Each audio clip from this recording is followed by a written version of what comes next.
Hey everyone, so quick thing before I get into the audiobook. Some names of the some names in the story I won't be able I might not pronounce correctly. So just keep like the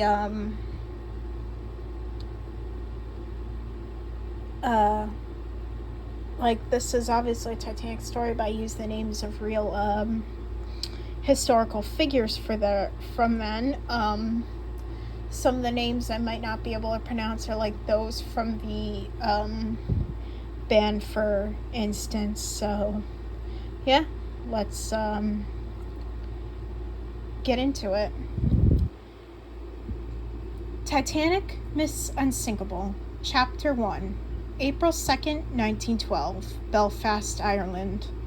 The Titanic was preparing to leave Belfast, Ireland to complete her sea trials. Titanic's point of view. Alright, today's the big day, my sea trials. Time to show them what I can do.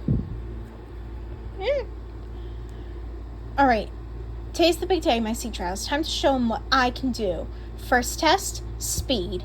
They pushed me up to 20 knots, and honestly, I handled it like a dream. No struggle, no strain, just smooth, effortless power. Obviously, I nailed it.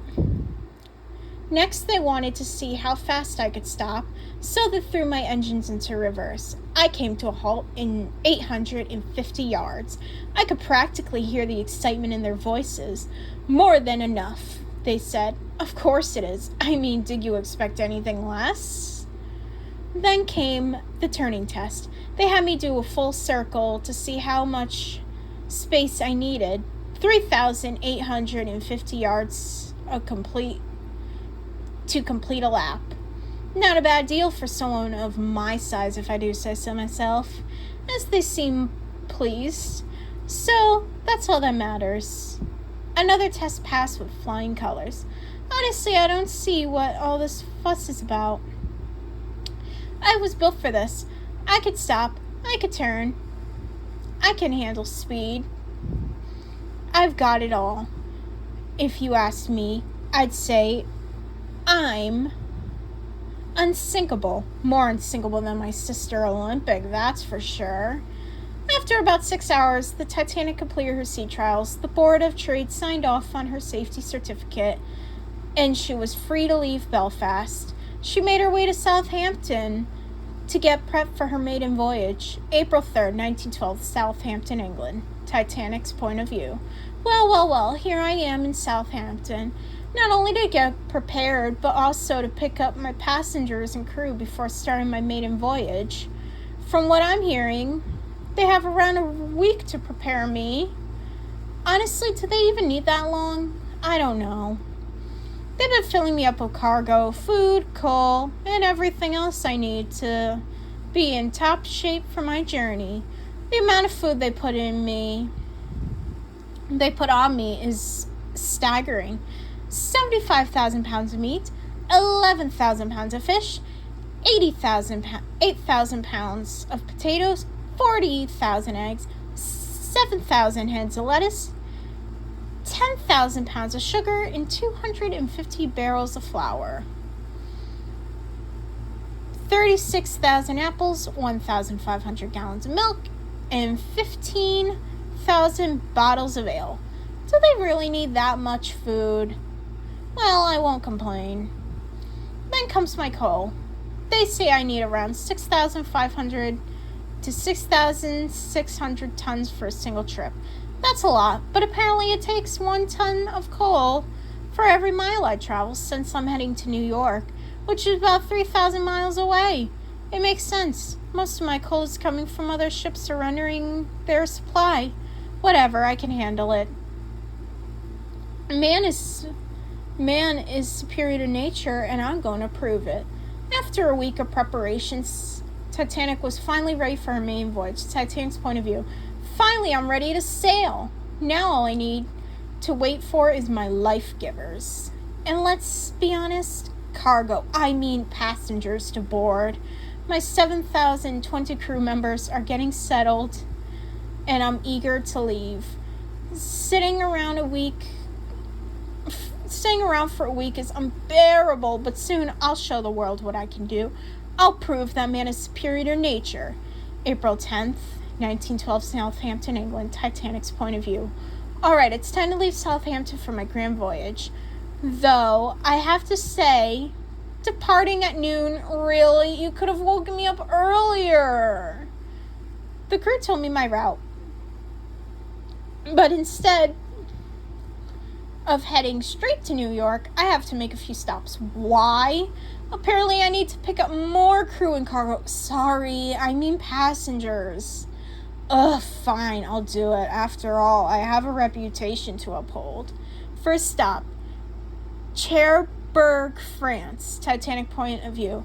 Okay, first off to Cherbourg, France, and the crew says I need to pick up more passengers and crew. I arrive around 6:30 p.m. to load them up and left by 8:30 p.m. Next stop, Queenstown, Ireland. Fine, whatever, let's get this over with. Meanwhile, out on the ocean, Titanic could hear her first-class passengers enjoying themselves. This pleased her. However, in her arrogance, she paid little attention to the feelings and experiences of her second and third-class passengers. Finally, she arrived at Queenstown, Island. Alright, Titanic's point of view. Alright, 11:30 a.m. Here I am at Queenstown, Ireland to pick up even more crew and passengers, bringing my total crew count to 908. Finally, at 11:30 p.m., my crew says I can head to New York. At last, finally. Now, Titanic was on the Atlantic Ocean, bound for New York, unaware of the iceberg waiting for her in the distance. As she sailed across the waters, her pride swelled, convinced she was built for greatness. I am Titanic. I will conquer the ocean and prove that humanity is superior to nature. But deep down, doubts lurked beneath her confident exterior. The expectations placed upon her were immense. She wasn't just any ship. She had been the most luxurious and the most impressive vessel in the entire Olympic fleet. Will I be enough for the White Star Line, or will I be a failure in their eyes? What if everything I've been through isn't enough? Or worse, what if I can't make it to New York? Still, at last, her crew had no complaints, and her passengers adored her. Third class were having a party. Whatever, she thought, not like they matter. They're nothing but the lowest class of society. Meanwhile, her first-class passengers were dining in style, marveling at her accommodations and luxury. Is this all I am? Just a ship meant to carry passengers in style? Is there more to me than that? She thought of her sister Olympic, reliable and steady. And there was Lusitania and Mauritania, the speed demons of the seas. But what was she? I'm just Titanic. Will I ever be more than what's expected of me?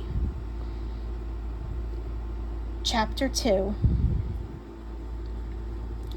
April 14th, 1912. The Titanic was sailing through the Atlantic. The passengers were either eating or asleep, while the Titanic glided peacefully through the waters. Iceberg point of view. Okay. Quick stop here for a quick minute.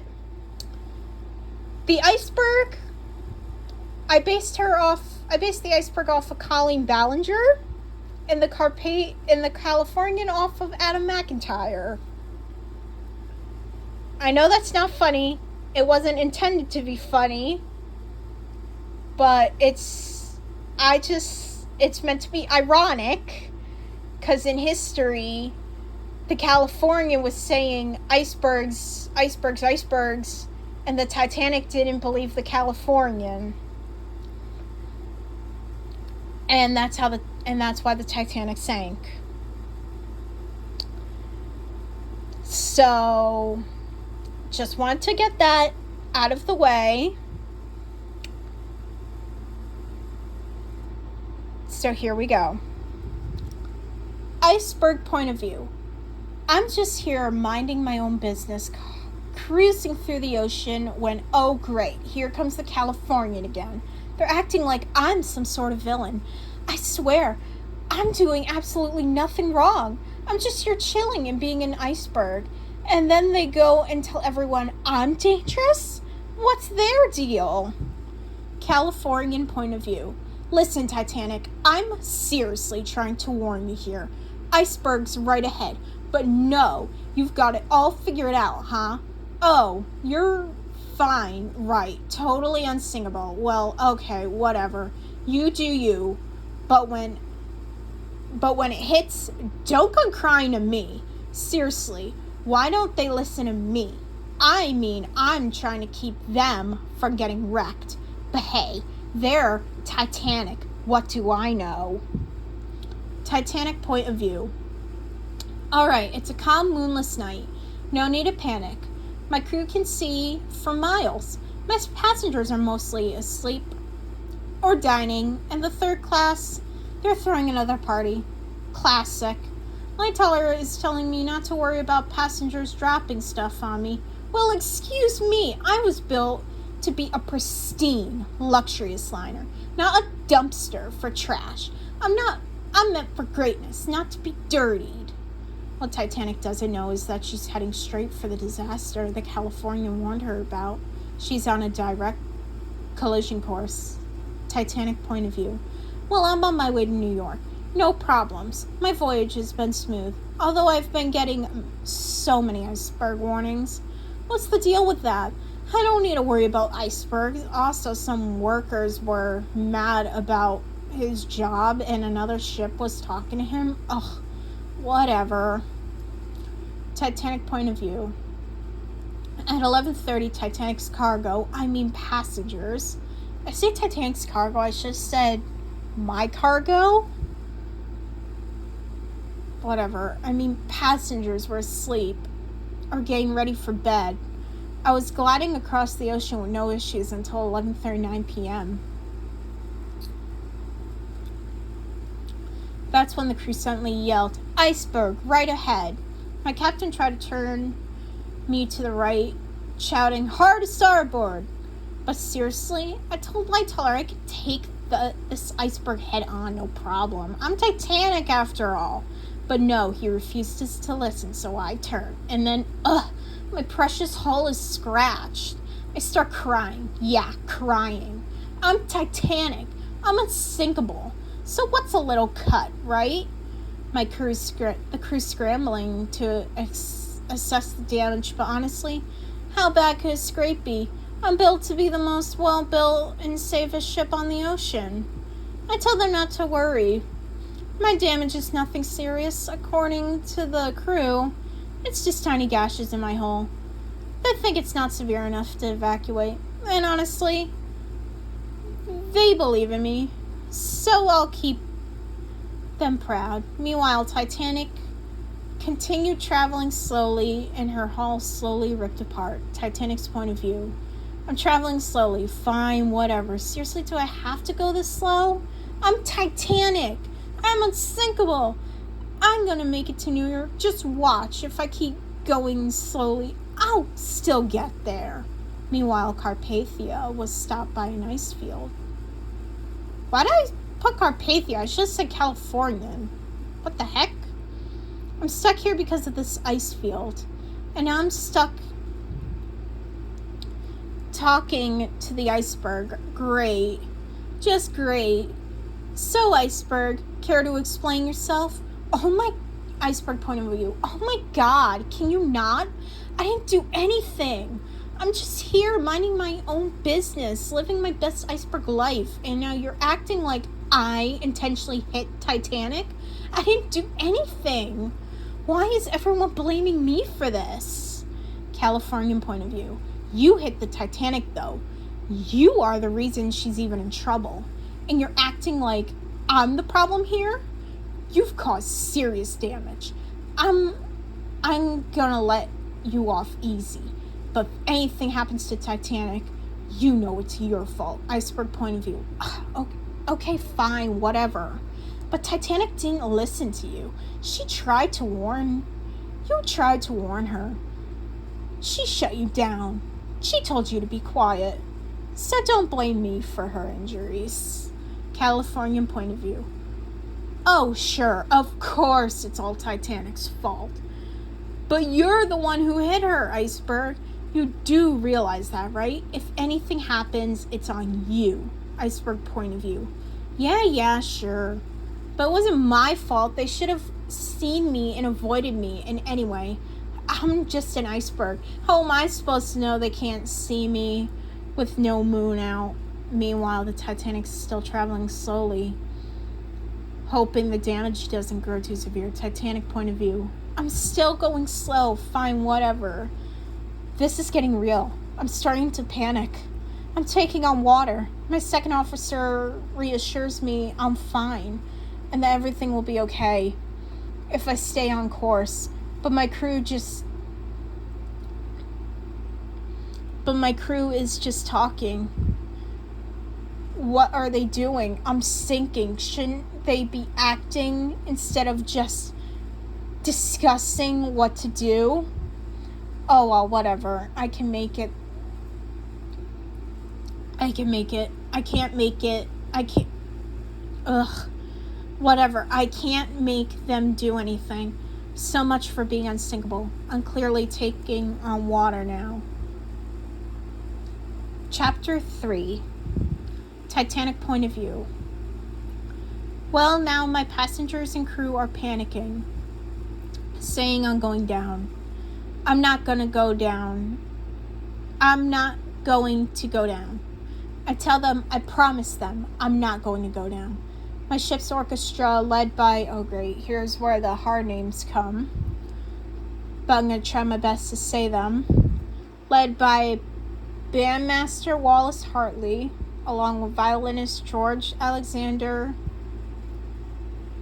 Krins and John Law Hume, bassist John Frederick Preston Clark, cellist John Wesley Woodward and Roger Marie Brickhouse, and pianist Percy Cornelius Taylor and Theodore Ronald Brayley start playing Near My God to Thee to calm everyone down. I turn to I tell my crew and passengers I won't go down without a fight. I turn to Captain Smith. I don't know why I say I turn. It's a ship talking, but it is what I wrote, so I'm just gonna roll with it. I turn to Captain Smith and insist I can make it to New York. And just like that, everyone seems to calm down. They trust me. They trust my judgment. Not the smartest idea, maybe. I am a ship, after all. I ask Captain Smith what's next. We're closest to Cape Race in Halifax, but New York is still far.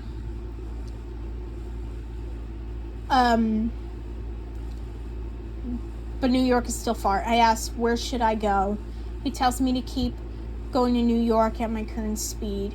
And the passengers? I ask. Lightoller and Captain Smith both tell me not to worry. They'll handle everything if it gets dire. As I keep sailing, I feel it. I'm slowly being weighed down. Titanic's point of view. I'm still sailing slowly, trying to make it to New York, but something doesn't feel right. I feel lower than I was an hour ago. That's when panic sets in. I'm sinking. I beg Captain Smith to take me towards Halifax waters, somewhere shallow, because I can't go down in the deep ocean. And he listens. We're turning, heading towards shallow waters. Relief washes over me. I ask if an evacuation is necessary. He says no. I exhale. Okay. I think I've evened out. I'm okay. But then it hits me. I was supposed to be unsinkable. And now I'm a sinking ship with passengers on board. What about the passengers, I ask.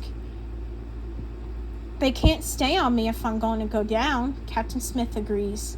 He orders all passengers to the boat deck to get them out of danger, especially Bruce Ismay, my owner. Then I get the news. 5 passengers drowned earlier while we were in deeper water. My heart sinks. I'm deeply saddened. I failed them. I order one of my crew to search the ship for any still aboard. Now that we're in shallow water, it shouldn't be dangerous. Second Officer Lightoller tells me that Third Officer Herbert Pittman has already been sent to check for missing passengers, and I shouldn't worry. My only job now is survival. Then Captain Smith looks at me in the eye and says, if you have any orders, give them to me now. I give him one. I make sure my passengers are safe. Keep them calm, no panic. He salutes. I know he means it.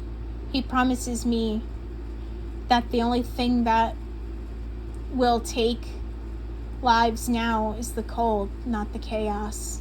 I ask him to keep the musicians playing. Their music is keeping spirits steady. Again, he assures me no panic will occur. I feel calmer after hearing that. I ask if we should prepare the lifeboats. Captain Smith says there's no need. Then I ask the hardest question, how many are dead? Third Officer Pittman answers 3 more have perished. That leaves 1,292 people still alive aboard me. The biggest question I have left is Ismay alive? Pittman assures me he's fine. First class isn't near the lower decks. He's on B or C deck. He's safe. What do I do now, I ask. Captain Smith response is simple. Just focus on survival. We'll handle the rest. So that's what I do. I focus on everything.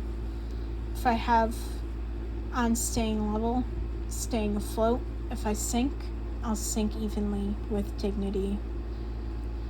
Chapter 4. Titanic Point of View. April 15th, 2:28 a.m. Alright, sunk halfway, and I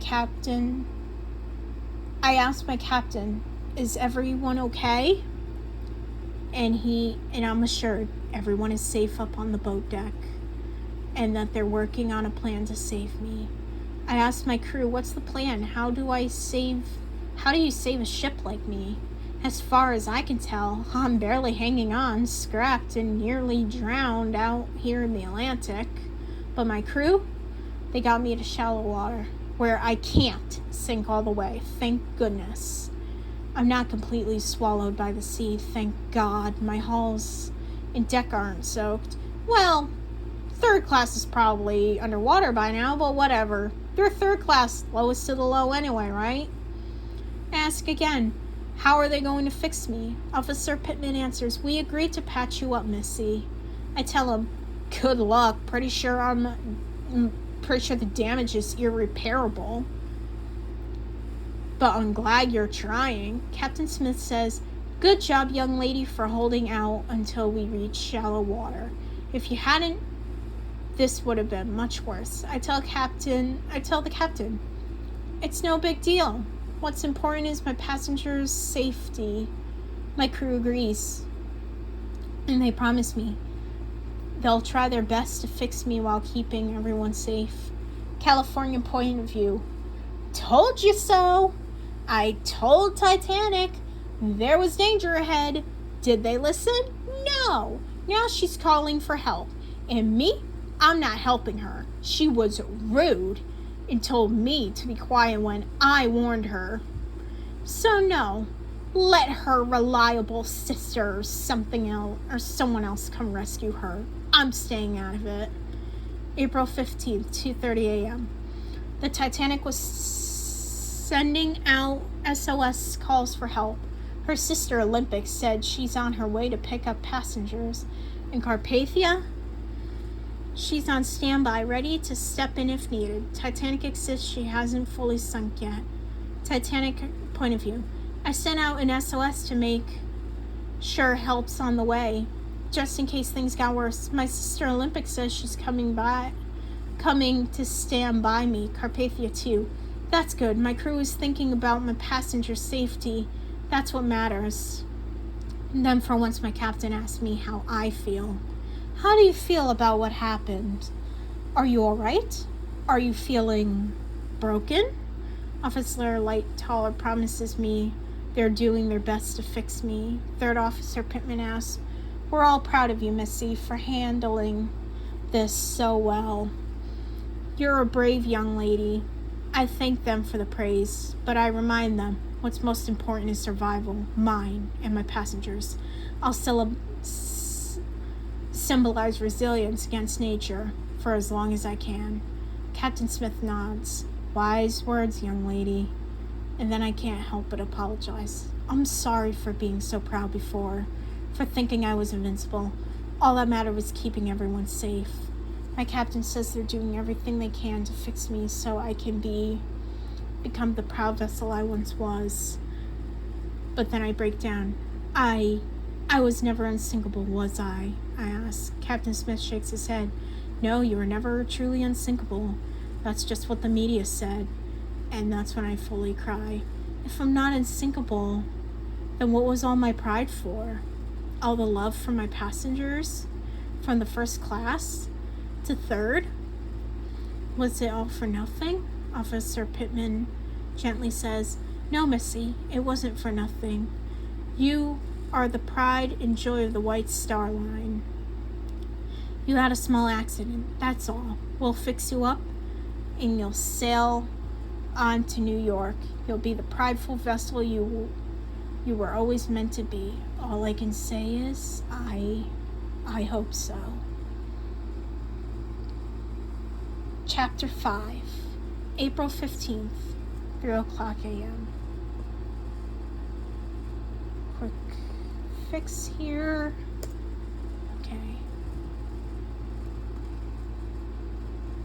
Okay, there we go. Had to fix something quickly. April 15th, 3:00 a.m. Titanic's point of view. I asked my captain exactly how they planned to repair me. Wasn't the engine room completely flooded by now? Captain Smith answered, no, young lady, don't worry. Since you made it to shallow water in time, your engine room didn't have a chance to flood. I breathed a sigh of relief. At least that's something, but I still asked, what repairs are you going to do? The gap in my hull aren't exactly tiny, thanks to that iceberg total jerk move, by the way. Officer Lightoller chuckled. Well, dear, we're going to patch you up, and honestly, there was no way we could have avoided that iceberg. We didn't see it until it was too late. I told them I trusted the crew, but I was still uneasy. Could this work? Captain Smith reassured me. Don't worry, Missy. These repairs will be enough to get you to New York. I hesitated. If I make it to New York, Officer Pittman. If I make it to New York, Officer Pittman replied gently, not if, Missy, when. We'll repair you so you do make it to New York. All right, I said. I trust you guys. I still couldn't help but ask, how do you know the repairs will be enough? Or how are you so confident? Lightoller nodded. Because we know you, and we won't let you down. I told them again that I trusted them, but then I added, I'm not the proud ship I was before the iceberg. First Officer Murdoch stepped forward. A small accident doesn't change how we see you. To us, you're still Titanic. We'll never be disappointed in you. While they worked, I finally admitted something that had been eating at me. I regret being so powerful, thinking I was unsinkable, calling my passengers cargo, looking down on third class. I was cocky, classist. I'm sorry. I didn't know how wrong I was. Murdoch placed a hand on my railing. You don't need to apologize. You were built for luxury. It's how you were designed. But now, you're learning something more. I nodded. Thank you. I promise when I return to Southampton, I'll be better. I'll treat my passengers right, like the Olympic and Lusitania do. Captain Smith smiled. We don't expect you to be like them. You're your ship. I thought I could overpower nature. I said quietly that I was above it, but I'm not. I was too confident for my good. Murdoch's voice was kind. It's not your fault, young one. You didn't know, but you do now. And with that, I finally felt a little less ashamed. April 15th, 3:20 a.m. After what felt like hours, the crew told me the repairs were beginning. I raised an eyebrow. Are you sure? Isn't the boiler room flooded? They again told me. Thanks to the shallow water, my boilers hadn't flooded. All right, I said. Good luck. Captain Smith promised the repairs would get me to New York and back home to Southampton. I told the crew I trusted them, but asked, what are you even repairing me with? I don't have spare steel. Engineer Joseph Bell stepped in. We're working on a plan whether to patch you up here or tow you to Halifax. Either way, you're getting repaired. I thanked them. No problem, young one, Bell said. I still asked, where are you going to get the materials? I don't recall bringing extra hull plating from Southampton. No one answered. Fair enough. I looked at my captain again. I used to think strength meant being flawless. I thought being unsinkable meant I had to be perfect, but now I know strength isn't pretending you're invincible. Strength is staying afloat. Even when you're cracked, it's asking for help. It's crying in front of your crew and still saying, I'm not done yet. I'm not the same Titanic that left Southampton. I'm someone new, someone humbled. Maybe I'm not unsinkable, but I am resilient, and maybe that's the better kind of strength. April 15th, 3:50 a.m. Joseph Bell returned. Young one, we're docking you in Halifax for a quick repair, and then you'll be on your way to New York. I asked, does Ismay know? He does, Bell nodded, and he approved the plan. I was honestly surprised, but grateful. Ismay always wanted me on schedule, but he understands that I needed this. 5 minutes later, I limped to Halifax Harbor. Slowly, carefully. I heard Ismay wasn't thrilled with the slow speed, but he understands it's the only way to keep me safe. 4:20 a.m. Engineer Bell updated me again. He'll stay docked here while repairs are done. The passengers have been informed, and most are choosing to stay in their cabins. That's fine, I said. But how are they repairing me? He smiled.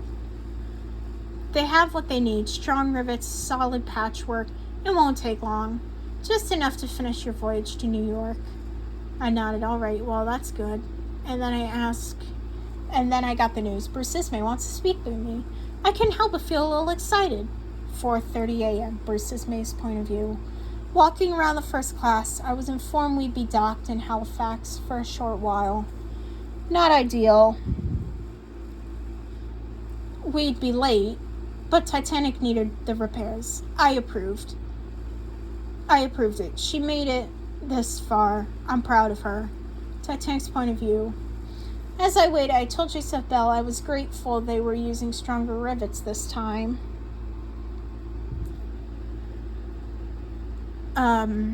You never know what's ahead, he said.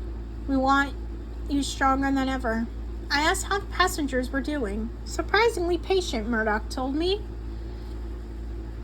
They could have taken another ship, but they chose to stay. That warmed my heart. They just want to finish the voyage. A few dents didn't scare them off. You didn't sink after all. Fourth Officer Boxhall checked in. How are you feeling, Missy? I know it's taking time, but we want to make sure you're strong enough to make it to New York and back home. The repairs don't bother me, I admitted. What does is the fear that Ismay might be disappointed. This voyage meant so much to him. And I ruined it. Boxhall smiled. He's not disappointed. He approved everything. The workers say you'll be ready in minutes, not hours. And the passengers are still with you. I'm thankful they stayed, I said. And I hope they continue to believe in me. Lightoller asked, what do you think your future looks like now, Missy? I thought for a long moment. Humble, I finally said. Whatever happens, whether I return to service or get scrapped, I'll face it with grace. I don't need to be perfect anymore. Just enough. Enough for people who believe in me. 4:50 a.m. Titanic point of view. The repairs were done. Ready. Slowly, proudly, I left Halifax Harbor and continued my maiden voyage to New York.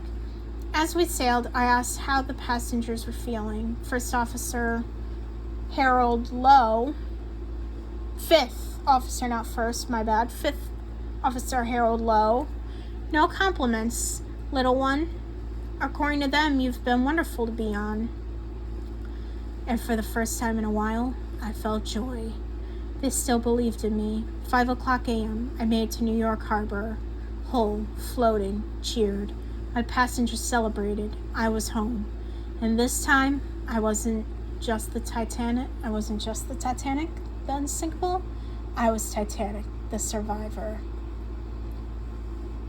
Chapter 6. New York Harbor, 5:20 a.m. Bruce Ismay point of view. She made it to New York.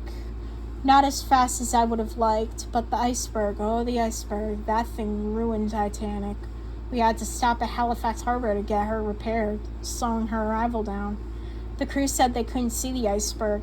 She's too dangerous to be out at sea now. So I made the decision to retire her. Still, she's been fixed up.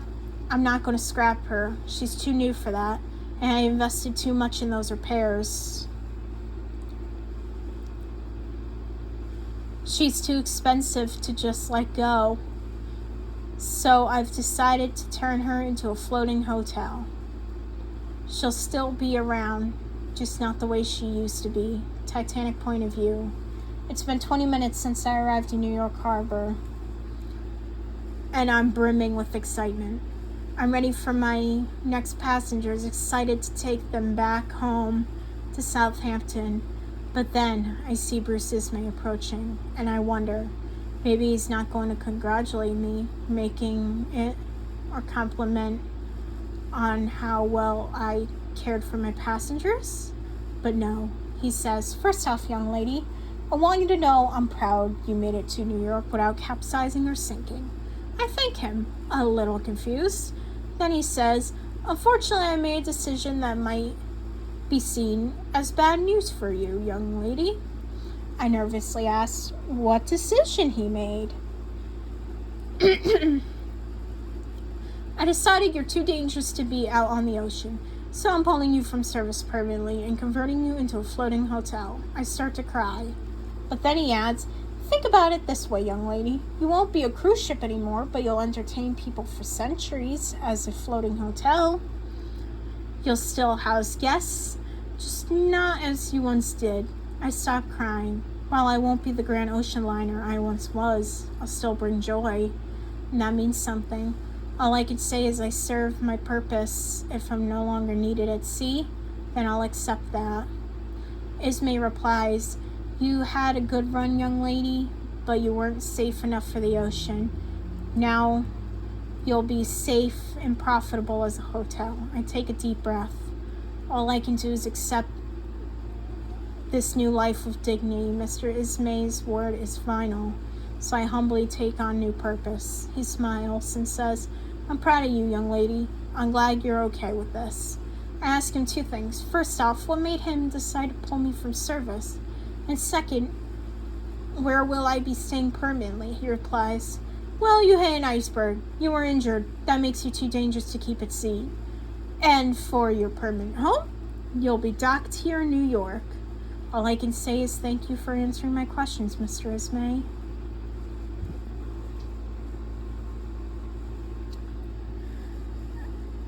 He walks away with the final word.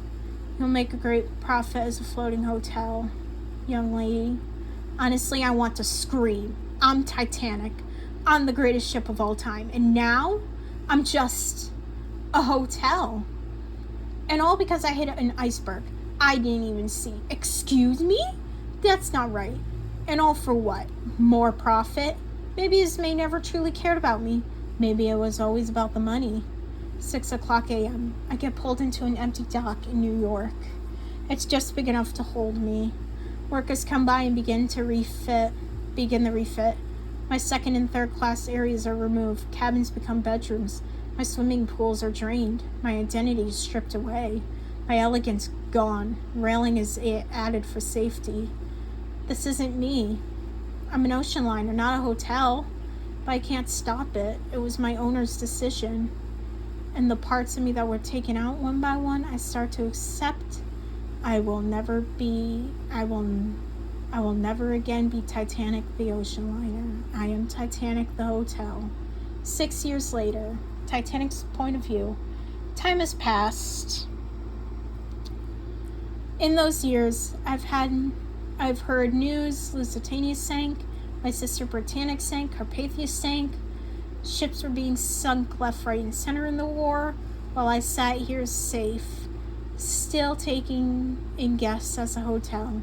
Everyone else became a warship, cruise liner, or a wreck, and I'm here, stationary, stuck, left behind. At first I hated it. I missed the sea, the motion, the salt, the wind. But then something happened. I began to love my guests. I loved my staff. They brought laughter, warmth, life. I wasn't just forgotten. I was loved, admired, visited. And in these 6 years, I've had time to reflect. I used to believe I was greater than nature. I was unsinkable, that nothing could touch me. But that kind of pride, it blinds you. If I had known then what I know now, I might have avoided this fate. Still, maybe that's not so bad. Maybe being humbled saved me. Yes, I'm now a hotel, but I'm still standing. I didn't get scrapped, and I didn't sink. And maybe, just maybe, I'm where I'm meant to be. At first I feared I'd be seen as less than I was, and I was a failure. I was afraid no one would love me anymore, but I was wrong. People still visit. They sleep inside me. They call me beautiful. They bring joy, and I give them comfort. And I realize now, my legacy isn't being unsinkable. It's being resilient. My strength isn't perfection. It's survival. My value isn't what I was. It's what I've become. I'm no longer proud the way I once was. I'm grateful. If I had stayed at sea, I might have ended up like Lusitania, Carpathia, or even Britannic. But here I am. I found peace and stillness. I found pride and humility. And I will always serve, and I will serve with grace and dignity for all the years I remain. Final chapter, Chapter 7. 2 years later. Jack Phillips' point of view. It's been 6 years since Harold Bride and I were on Titanic. Now, here I am along with a few others revisiting the once beautiful ocean liner. Violet Jessup point of view. Well, isn't she still beautiful after all these years of being stationary? Not a single bit of damage or weathering that I can see. Harold Bride point of view. I come after all these years since her near accident. And here she is, standing as a floating hotel. How is she this well maintained? Charles Jowkin point of view. Honestly, the Titanic looks good for a ship. It's been a hotel for 8 years. If I had to imagine how she looked, I expect her to be more worn and weathered. Then more people began to arrive to see the Titanic. Thomas Andrews' point of view. I'm walking around New York on my next visit, and there she is, the Titanic, the beauty I helped create. I no longer an ocean liner, but still a beauty. Frederick Fleet point of view.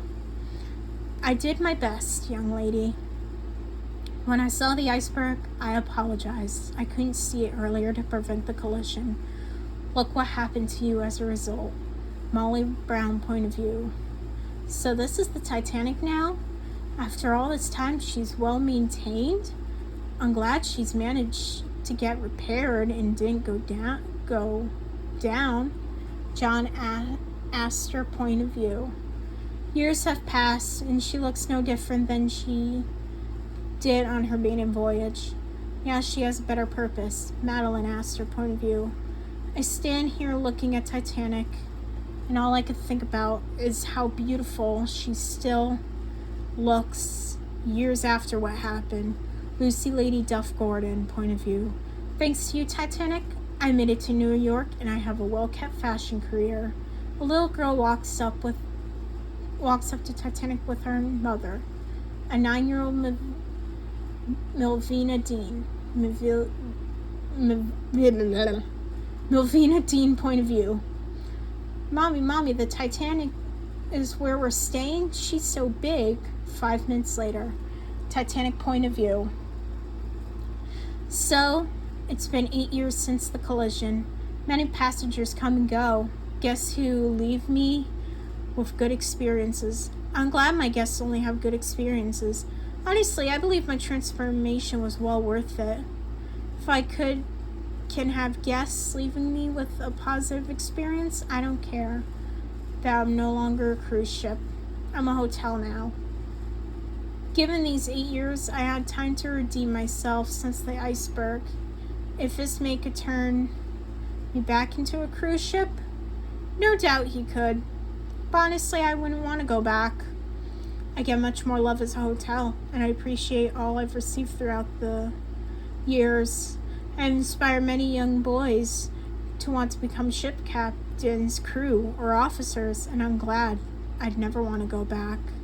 I went from believing my legacy was nothing more than a hotel to now a hotel that serves and brings joy to those who come to stay within my walls. To adapt with the times, that's what I believe my legacy is. Not just a ship turned hotel, but a ship turned hotel turned safe place for visitors. And that will be my legacy for centuries to come. Another thing I've accepted with time is that I'm an example of how pride and hubris can destroy oneself. People see what happened that night 8 years ago as a mistake, but I know the truth. It was pride and my arrogance that took me down. But what happened doesn't define my future. It defines who I was. Sure, things happen, but only I define who I am. My guests have defined who I am for the past 8 years, and they will keep being my legacy for centuries to come. The one thing I'm glad for